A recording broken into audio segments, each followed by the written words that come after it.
Un Capodanno 2020 che si annuncia dai grandi numeri. Grande e adattissima la location scelta, Piazza Vittorio Emanuele, ampia, con adeguate vie di fuga, centrale e raggiungibile. Ottima scelta.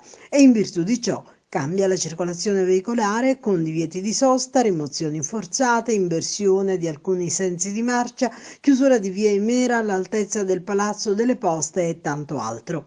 E ad allietare gli agrigentini ci sarà un beniamino dei giovanissimi, Gheppe Chegno. Del resto gli organizzatori, consapevoli della fuga di giovani non più in età scolare e adulti impossibilitati a vivere in Sicilia e ad Agrigento, schiacciati dalla crisi, puntano all'unica fascia presente in città e provincia, i giovanissimi che ancora vanno a scuola. Grandi numeri, dicevamo, anche nei costi della serata, 60.000 euro, una cifra ragguardevole che viene sottolineato da Giuseppe Di Rosa del movimento Mani Libere, vengono prelevati dalla tassa di soggiorno, sottratti ai servizi per il turismo e utilizzati per il concerto di Pechegno che alla mezzanotte sarà ad Agrigento, secondo quanto afferma Di Rosa, e qualche ora dopo a Messina.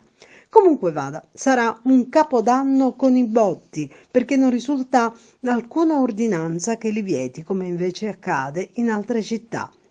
Sarà Capodanno 2020 che, seppur si voglia cominciare alla grande e senza badare a spese, ci auguriamo che nel suo prosieguo abbia cura di non fare scappare i pochi coraggiosi rimasti su questa straordinaria e amara terra.